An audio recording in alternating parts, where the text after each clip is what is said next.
हिंदी की online classes में आप सभी विद्यार्थियों का एक बार फिर से स्वागत है।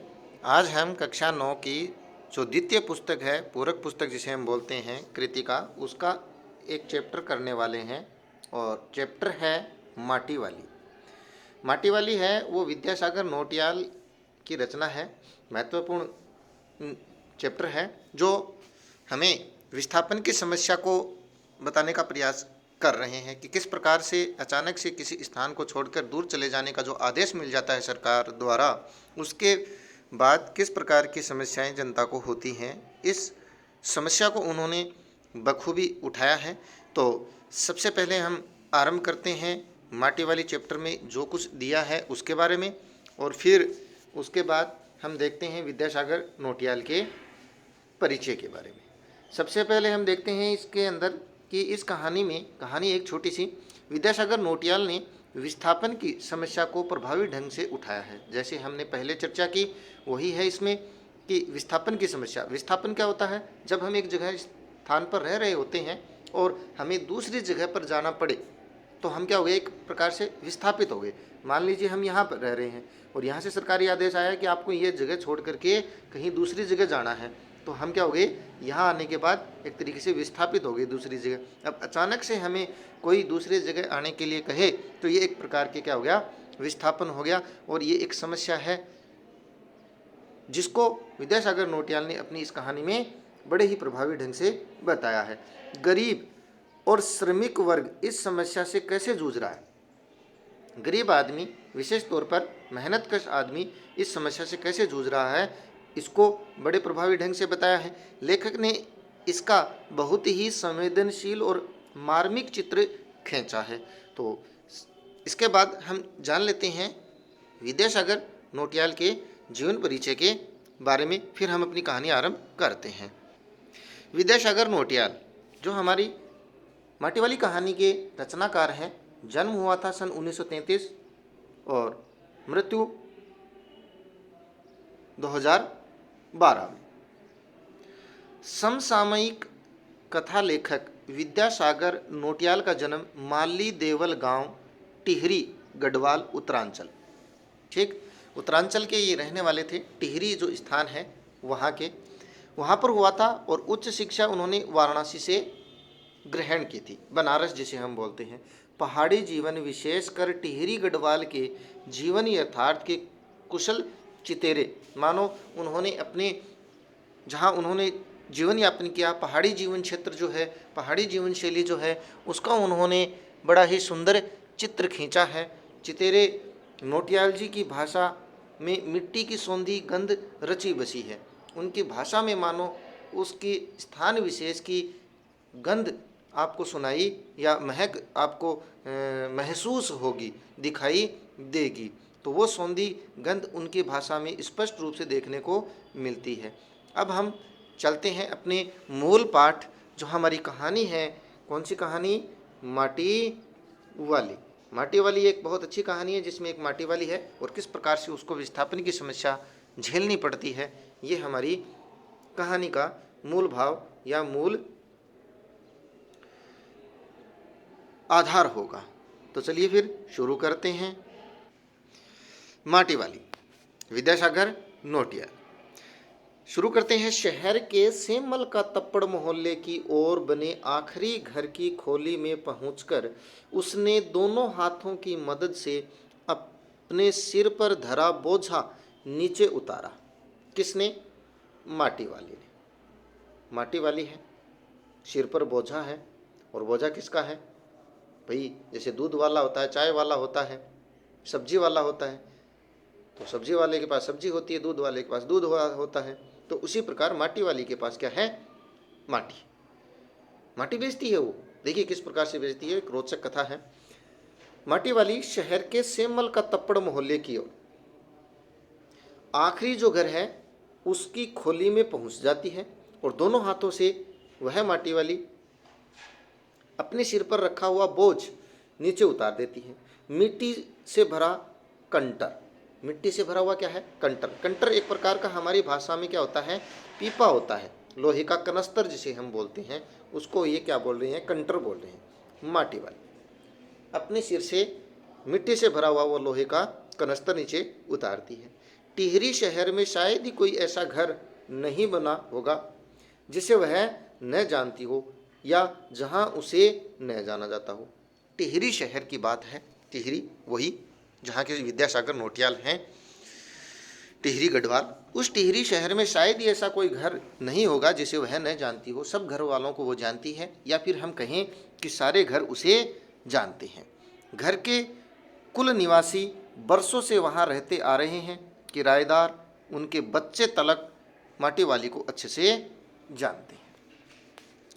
क्यों जानते हैं, इसकी भी आपको जानकारी मिल जाएगी आगे। घर घर में लाल मिट्टी देते रहने के उस काम को करने वाली वह अकेली है। भाई उस समय, पुराने समय में हम देख सकते हैं कि जब घर को लीपा जाता था तो माटी की आवश्यकता होती थी। विशेषतः चिकनी मिट्टी जैसे हमारे यहाँ पाई जाती है, वैसे ही वहाँ लाल मिट्टी पाई जाती है, जिसको घर लीपने या चूल्हा लीपने के काम आता है। तो प्रत्येक घर में ये माटी पहुँचाना या मिट्टी पहुँचाने का काम करने वाली वो अकेली इस शहर में बची है। उसका कोई प्रतिद्वंदी नहीं है, कोई कंपटीटर नहीं है, कोई प्रतियोगी नहीं है। वो अकेली बेचती है माटी।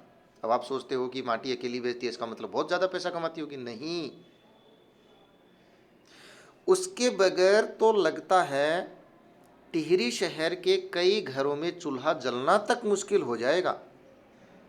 अब आपको तो और लगने लग गया होगा कि बहुत पैसा कमाती होगी। अरे नहीं, माटी ही तो बेचती है। माटी के बदले कितना पैसा मिल जाता होगा, ये आप जब आगे पढ़ोगे तो समझ पाओगे कि कैसी हालत है उसकी। वह न रहे तो लोगों के सामने रसोई और भोजन कर लेने के बाद अपने चूल्हे चौके की लिपाई करने की समस्या पैदा हो जाएगी। अब विशेष रूप से मिट्टी इसी काम में आती थी कि चूल्हा चौका, भोजन बनाने के बाद में चूल्हे चौके को लीपना पड़ता था। उसके लिए चाहिए मिट्टी, मिट्टी उपलब्ध करवाती है माटी वाली। तो अगर वो न हो तो ऐसा लगता है जैसे उस शहर में माटी उपलब्ध करवाना मुश्किल हो जाए। भोजन जुटाने और खाने की तरह रोज की एक समस्या है। जैसे भोजन जुटाने के लिए हम भागते हैं, दौड़ते हैं, ठीक उसी प्रकार यह रोज की समस्या है। मिट्टी घर में होनी ही चाहिए। घर में साफ लाल मिट्टी तो हर हालत में मौजूद रहनी चाहिए। चूल्हे चौकों को लीपने के अलावा साल 2 साल में मकान के कमरों, दीवारों की गोबरी लिपाई करने के लिए भी तो लाल माटी की जरूरत पड़ती ही है। भाई पुराने समय में आप देखते हो कि कच्चे मकान हुआ करते थे, या फिर अभी भी कुछ हिस्सा हमारा कच्चा होता है जहाँ पर चूल्हा लगाया जाता है अभी भी ग्रामीण परिवेश में। तो वहाँ पर मिट्टी की आवश्यकता होती है और उसको मिट्टी को गोबर में मिला करके लीपा जाता है आंगन को या उस चूल्हे के चारों तरफ। तो उस जगह पर टिहरी में उस माटी को उपलब्ध करवाने वाली वो माटी वाली अकेली है। या फिर साल भर के बाद होली दीपावली पे, विशेष तौर पर दीपावली के समय, जैसे हम चूल्हे के चारों तरफ लीपते हैं गोबर और मिट्टी से, वैसे ही साल भर बाद कमरों और दीवारों की गोबरी लिपाई करने के लिए भी लाल मिट्टी की ज़रूरत होती है। शहर के अंदर कहीं माटा खान नहीं है। माटा खान मतलब जहाँ नदी वाला स्थान होता है, जहाँ पानी भरता है, वो मिट्टी थोड़ी चिकनी मिट्टी हो जाती है, जिससे उसकी लिपाई अच्छी हो जाती है, उससे अच्छी लिपाई हो जाती है चूल्हे वगैरह की। तो शहर के अंदर कहीं कोई ऐसा स्थान नहीं है जहाँ से मिट्टी लाई जा सके। भागीरथी और भिलांगना, ये क्या है, ये नदियाँ हैं, 2 नदी हैं, भागीरथी और भिलांगना। 2 नदियों के तट पर बसे हुए शहर की मिट्टी इस कदर रेतीली है कि उससे चूल्हों की लिपाई का काम नहीं लिया जा सकता। इसलिए चिकनी मिट्टी, लाल मिट्टी की आवश्यकता होती है और उसको उपलब्ध करवाती है माटी वाली। आने वाले नए नए किराएदार भी एक बार अपने घर के आंगन में उसे देख लेते हैं, किसी माटी वाली को अगर देख लेते हैं, नए नए किराएदार अगर रहने आए हैं और उस माटी वाली को वो किराएदार देख लेते हैं, तो अपने आप माटी वाली के ग्राहक बन जाते हैं, क्योंकि उन्हें भी माटी चाहिए लिपाई के लिए, गोबर से लीपने के लिए चूल्हे को, आंगन को। घर घर जाकर माटी बेचने वाली नाटे कद की, मतलब छोटे कद की, नाटा यानी छोटे कद की एक हरिजन बुढ़िया है माटी वाली, ये है उसका परिचय। छोटे से कद की है, माटी बेचती है, हरिजन बुढ़िया है, बस घर घर माटी बेचती है। और लेते कौन है? किराएदार, घर वाले, आंगन लीपने के लिए वगैरह वगैरह। शहरवासी सिर्फ माटी वाली को ही नहीं, उसके कंटर को भी अच्छी तरह पहचानते हैं। अब जिससे हमारा जुड़ाव हो जाता है उसको तो पहचानते ही हैं, लेकिन उसके संसाधनों को भी पहचान लेते हैं। ठीक इसी प्रकार उसके कंटर को भी शहरवासी अच्छे से पहचानते हैं। कंटर लोहे का एक प्रकार से कनस्तर या पीपा, रद्दी कपड़े को मोड़कर बनाए गए एक गोल डिल्ले, डिल्ले जिसको हम मारवाड़ी में मंडासी बोलते हैं, ठीक, उसको सिर पर रख लेते हैं। कोई भी रद्दी कपड़ा होता है उसको गोल गोल मोड़ करके सिर पर रख लेते हैं और उसके ऊपर कंटर रखते हैं, ठीक है, उसको डिल्ला बोला है यहाँ पर। तो विद्यार्थीगण सभी समझ गए होंगे। तो रद्दी कपड़े को मोड़ मोड़ करके एक गोल डिल्ले के ऊपर लाल चिकनी मिट्टी से छुलबुल भरा कनस्तर टिका रहता है। छुलबुल मतलब बेढंग से, उसको जैसे भी, जैसे हम मिट्टी के जो मोटे मोटे होते हैं उसको भर करके ले आते हैं, वो कनस्तर उस डिल्ले पर टिका रहता है। उसके ऊपर किसी ने कभी कोई ढक्कन लगा हुआ नहीं देखा। कंटर के ऊपर कौन ढक्कन लगाएगा? माटी तो डाल रखी है, मिट्टी को ढकने के लिए जरूरी नहीं है, आवश्यकता नहीं है। अपने कंटर को इस्तेमाल में लाने से पहले वह उसके ऊपरी ढक्कन को काट कर निकाल फेंकती है। जो कंटर है, कनस्तर है लोहे का, उसके ऊपरी ढक्कन को वो चारों तरफ से काट लेती है जिससे मिट्टी अच्छे तरीके से उसमें भर जाए।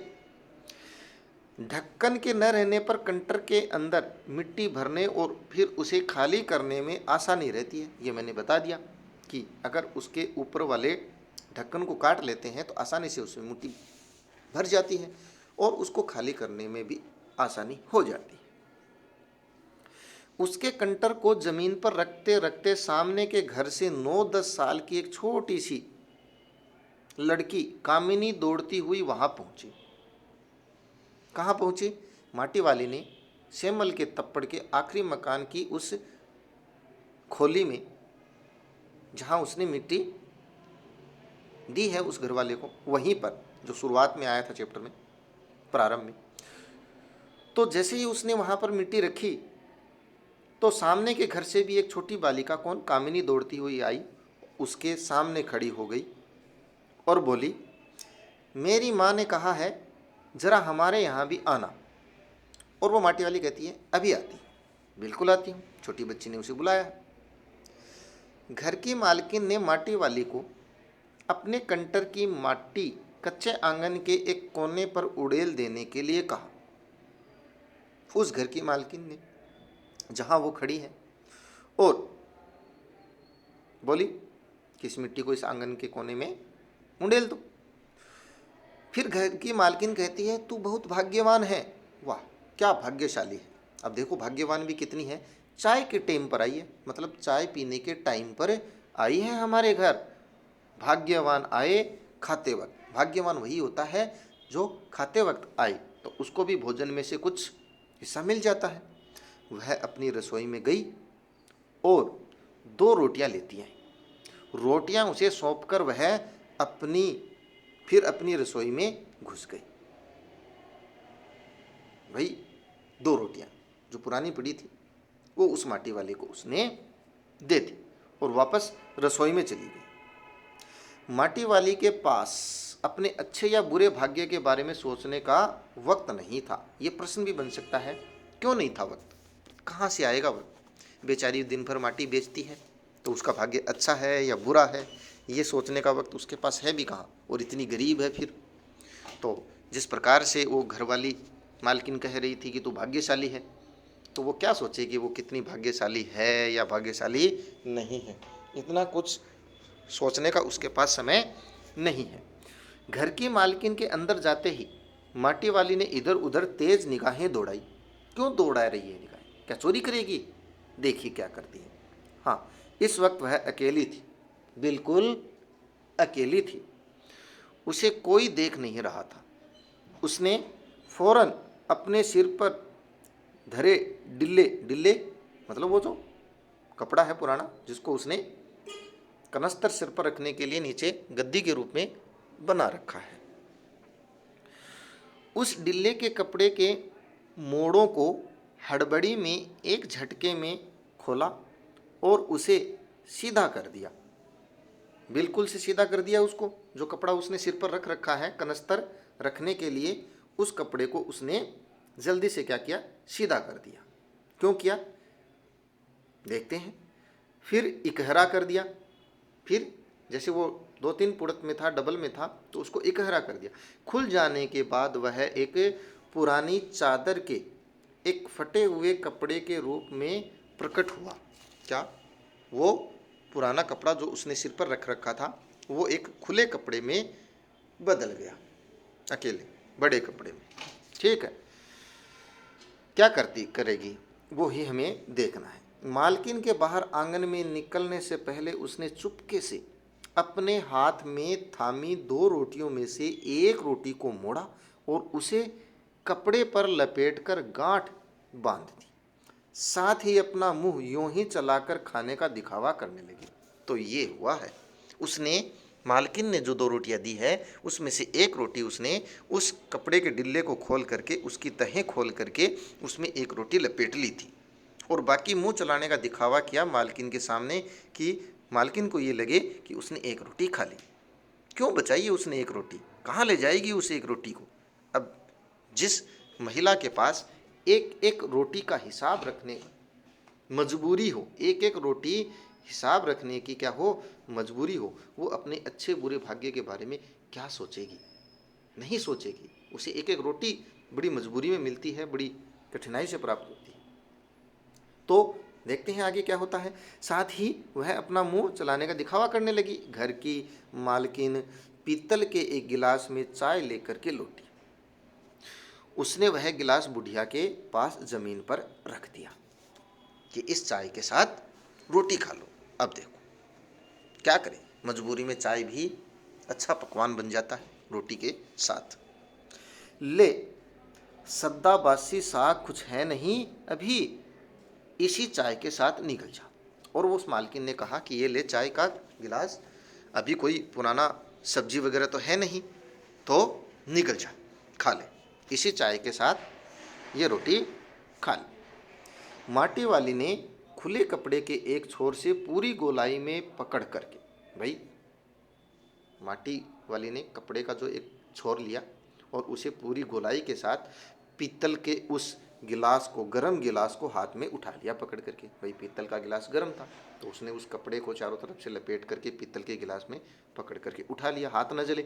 अपने होठों से गिलास के किनारे को छुआने से पहले शुरू में उसने उसके अंदर रखी गर्म चाय को ठंडा करने के लिए सू सू करके उस पर लंबी लंबी फूंके मारी।